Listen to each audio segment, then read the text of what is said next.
Hey there, welcome to this video. We have 24 squared today. So I'm gonna be using our simple and fast trick to solve this question. Follow me as we walk through. So we have 2, we take the square of 2, we get 4.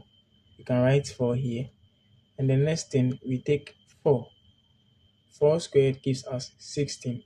So we combine the 16 with our 4. Now what can we do? We now multiply 2 by 4 and all by the exponent 2. So 2 times 4 gives us 8, and 8 times the exponent 2 gives us 16.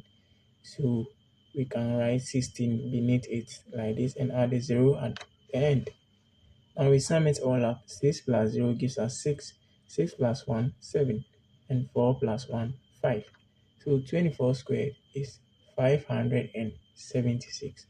Thanks for watching this video, and don't forget to subscribe and like. See you next time. Bye bye.